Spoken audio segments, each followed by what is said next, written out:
All right, let's get right into it. We need to talk about electricity, because the real story of how that light bulb over your head turns on, or how your phone is charging right now, well, it's so much stranger and, frankly, more amazing than anything you were probably taught in school. And look, don't just take my word for it. That's a quote from the Nobel Prize-winning physicist Richard Feynman.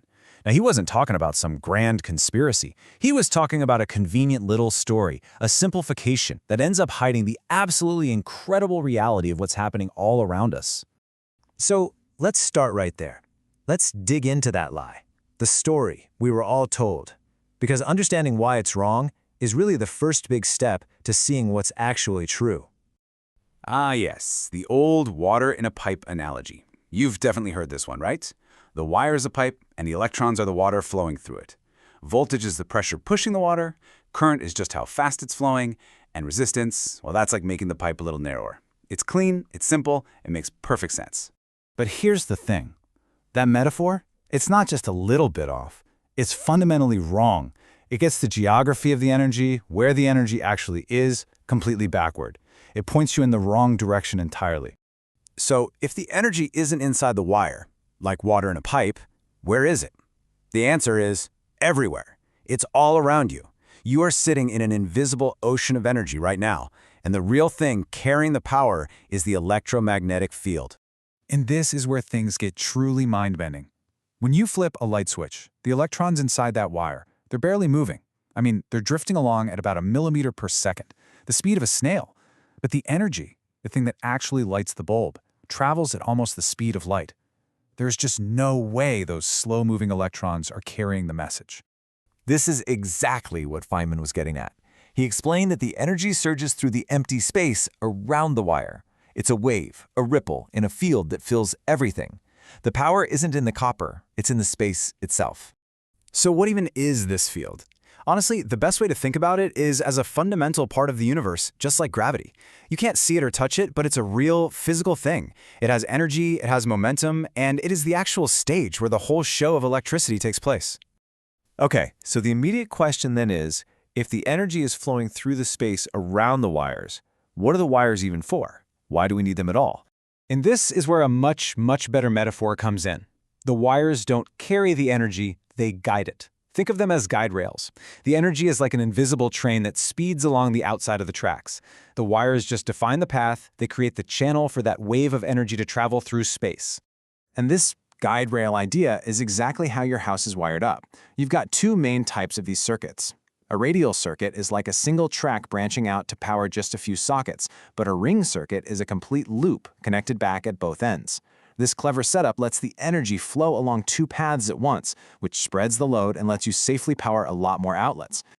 So let's follow those guide rails back to their source. Let's take all this abstract physics and bring it right into your home, to the actual hardware that's managing this incredible flow of energy.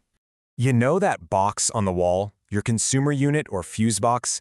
That is the central station for all of your home's guide rails. The main power line comes into your house and lands right here.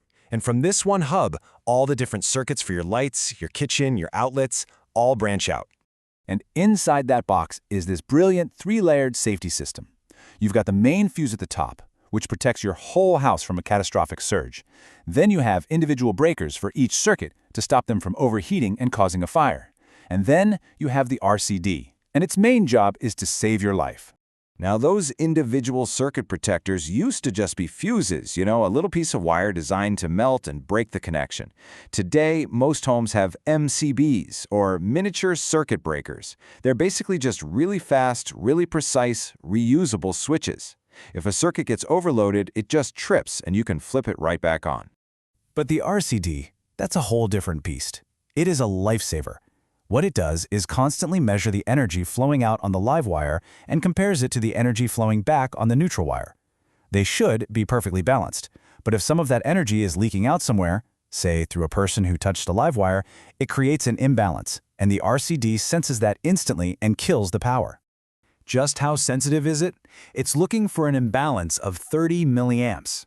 That is an incredibly tiny amount of current, but it's more than enough to be fatal to a human being. The RCD is engineered to trip if it detects a leak that small, shutting down the circuit long before it can cause any serious harm.